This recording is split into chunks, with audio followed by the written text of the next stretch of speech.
ಸಹಜವಾದ ಮಾತು. ರಾಜಕೀಯ ಜೀವನ ಅಂದರೆ ಯಾರಿಗೂ ಶಾಶ್ವತ ಇಲ್ಲ. ಇವತ್ತು ನಾವು ಇದ್ದೀವಿ, ನಾಳೆ ಇರ್ತೀವಿ ಅಂತ ಯಾರಿಗೆ ಗ್ಯಾರಂಟಿ ಇದೆ? ರಾಜಕೀಯ ಆಗ್ಬೋದು, ನಮ್ಮ ಆಯುಷ್ ಆಗ್ಬೋದು, ಯಾರು ಕೂಡ ಶಾಶ್ವತ ಅಲ್ಲ. ಜನ ಬಯಸಿದ್ರೆ ನಾವು ಇರ್ತೀವಿ, ಜನ ಬಯಸಿಲ್ಲ ನಾವು ಇರೋದಿಲ್ಲ. ಅದು ಸಹಜವಾಗಿ ಹೇಳಿರ್ತಕ್ಕಂಥ ಮಾತು. ಈ ಸಂದರ್ಭದಲ್ಲಿ ಆ ಮಾತು ಅಲ್ಲ, ಸಹಜವಾಗಿ ನೋಡಿ, ನಮ್ಮ ಸ್ನೇಹಿತರಾಗಿರ್ತಕ್ಕಂಥ ಗೋಪಾಲಕೃಷ್ಣ ಅವರು ಮೀಟಿಂಗ್ ಹೇಗಾಯಿತು ಅಂದಾಗ ಅವ್ರು ಸಹಜವಾಗಿ ಮಾತಾಡಿದ್ದಾರೆ. ಏನು ನಮ್ಮ ಅಪ್ಪರ ಆಸ್ತಿ ಪಕ್ಷ ಯಾರ ಅಪ್ಪರ ಆಸ್ತಿನೂ ಅಲ್ಲ, ಪಕ್ಷ ಸಾರ್ವಜನಿಕರ ಆಸ್ತಿ. ಹಂಗಾಗಿ ಹೇಳಿದ್ದಾರೆ. ಯಾವುದೇ ಕಾರಣಕ್ಕೆ ನಂತರ ಕೂಡ ಮುಖ್ಯಮಂತ್ರಿ ಅಂತ ಮಾತಾಡದೆ ಅವ್ರು ಯಾವುದೇ ಕಾರಣಕ್ಕೂ ನಿರಾಶೆ ಹೊಂದಿಲ್ಲ. ಅವರ ಜೀವನ ಇರೋ ತನಕ ಸಕ್ರಿಯವಾಗಿ ಅವರು ರಾಜಕಾರಣದಲ್ಲಿ ಇದ್ದೇ ಇರ್ತಾರೆ. ನಿವೃತ್ತಿ ಅನ್ನೋ ಮಾತೇ ಇಲ್ಲ. ಇತ್ತೀಚೆಗೆ ಸಾಫ್ಟ್ ಕಾರ್ನರ್ ಆಯಿತು ಅಂದರೆ ಕಳೆದ 4 ದಿನಗಳಿಂದ ಸಾಫ್ಟ್ ಕಾರ್ನರ್ ಅರ್ಥ ಇಲ್ಲ. ಸಾಫ್ಟ್ ಕಾರ್ನರ್ ಅಂದರೆ ನೋಡಿ, ಸಿದ್ದರಾಮಯ್ಯವರು ನಾನು ಕೂಡ 20 ವರ್ಷ ಅದನ್ನ ಬಲ್ಲೆ.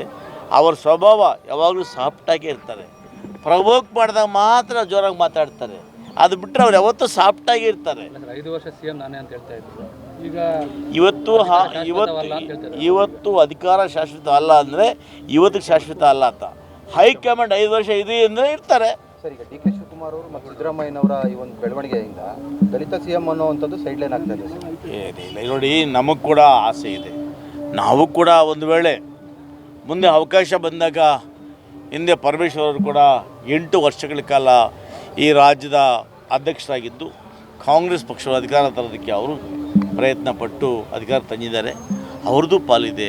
ಖರ್ಗೆ ಸಾಹೇಬರು ಕೂಡ 55 ಸುದೀರ್ಘ ರಾಜಕಾರಣವನ್ನು ಜನಸೇವೆ ಮಾಡಿದ್ದಾರೆ. ಪರಮೇಶ್ವರ್ ಅವರು, ಮಹದೇವಪ್ಪ ಅವರು, KH ಮುನಿಯಪ್ಪನವರು, ಇವೆಲ್ಲರೂ ಕೂಡ ಅರ್ಹರಿದ್ದಾರೆ. ಅವಕಾಶ ಬಂದಾಗ ಒಂದು ನಮ್ಮ ಹೈಕಮಾಂಡ್ ಮನಸ್ಸು ಮಾಡಿದ್ರೆ ದಲಿತ ಮುಖ್ಯಮಂತ್ರಿ ಮಾಡಿದ್ರು ಕೂಡ ನಮ್ಮ ಅಭ್ಯಂತರ ಏನಿಲ್ಲ. ಮಾಡಲಿ ಅಂತ ಒತ್ತಾಯ ಮಾಡ್ತೀವಿ. ಒತ್ತಾಯ ಮಾಡ್ತೀರಾ ಸರ್? ಖಂಡಿತ. ಅಂದರೆ ಈ ಟರ್ಮಲ್ಲಿ ಆಗಲ್ಲ ಅಂತ ಸತೀಶ್ ಜಾರಕಿಹೊಳಿ ಹೇಳಿದ್ರು ಸರ್. ಇರ್ಬೋದು. ಯಾವತ್ತೂ ಕೂಡ ಅಧಿಕಾರ ಒಂದೇ ಸರಿ ಸಿಗುತ್ತೆ ಅನ್ನೋ ನಿರೀಕ್ಷೆ ಮಾಡಬಾರ್ದು. ನಾವು ನಿರಂತರ ಪ್ರಯತ್ನ ಮಾಡ್ತಾ ಇದ್ದಾಗ ಫಲ ಸಿಗ್ತದೆ. ಆಗ್ಬೋದು ಈ ಟರ್ಮು, ಮುಂದಿನ ಟರ್ಮು ಖಂಡಿತ ಕೂಡ ದಲಿತ ಮುಖ್ಯಮಂತ್ರಿ ಆಗಬೇಕನ್ನೋ ಆಸೆ ನಮಗೂ ಇದೆ. ಆದರೆ ರಾಜ್ಯಕ್ಕೆ ಒಳ್ಳೆಯದು ಅಂತ ನಮ್ಮ ಭಾವನೆ. ಸಹಜವಾದ ಮಾತು. ರಾಜಕೀಯ ಜೀವನ ಅಂದರೆ ಯಾರಿಗೂ ಶಾಶ್ವತ ಇಲ್ಲ.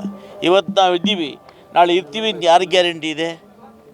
ರಾಜಕೀಯ ಆಗ್ಬೋದು, ನಮ್ಮ ಆಯುಷ್ ಆಗ್ಬೋದು, ಯಾರು ಕೂಡ ಶಾಶ್ವತ ಅಲ್ಲ. ಜನ ಬಯಸಿದ್ರೆ ನಾವು ಇರ್ತೀವಿ, ಜನ ಬಯಸಿಲ್ಲ ನಾವು ಇರೋದಿಲ್ಲ. ಅದು ಸಹಜವಾಗಿ ಹೇಳಿರ್ತಕ್ಕಂಥ ಮಾತು. ಈ ಸಂದರ್ಭದಲ್ಲಿ ಆ ಮಾತು ಅಲ್ಲ, ಸಹಜವಾಗಿ ನೋಡಿ, ನಮ್ಮ ಸ್ನೇಹಿತರಾಗಿರ್ತಕ್ಕಂಥ ಗೋಪಾಲಕೃಷ್ಣ ಅವರು ಮೀಟಿಂಗ್ ಹೇಗಾಯಿತು ಅಂದಾಗ ಅವ್ರು ಸಹಜವಾಗಿ ಮಾತಾಡಿದ್ದಾರೆ. ಏನು ನಮ್ಮ ಅಪ್ಪರ ಆಸ್ತಿ ಪಕ್ಷ ಯಾರ ಅಪ್ಪರ ಆಸ್ತಿನೂ ಅಲ್ಲ, ಪಕ್ಷ ಸಾರ್ವಜನಿಕರ ಆಸ್ತಿ. ಹಂಗಾಗಿ ಹೇಳಿದ್ದಾರೆ. ಯಾವುದೇ ಕಾರಣಕ್ಕೆ ನಂತರ ಕೂಡ ಮುಖ್ಯಮಂತ್ರಿ ಅಂತ ಮಾತಾಡದೆ ಅವ್ರು ಯಾವುದೇ ಕಾರಣಕ್ಕೂ ನಿರಾಶೆ ಹೊಂದಿಲ್ಲ. ಅವರ ಜೀವನ ಇರೋ ತನಕ ಸಕ್ರಿಯವಾಗಿ ಅವರು ರಾಜಕಾರಣದಲ್ಲಿ ಇದ್ದೇ ಇರ್ತಾರೆ. ನಿವೃತ್ತಿ ಅನ್ನೋ ಮಾತೇ ಇಲ್ಲ. ಇತ್ತೀಚೆಗೆ ಸಾಫ್ಟ್ ಕಾರ್ನರ್ ಆಯಿತು ಅಂದರೆ ಕಳೆದ 4 ದಿನಗಳಿಂದ ಸಾಫ್ಟ್ ಕಾರ್ನರ್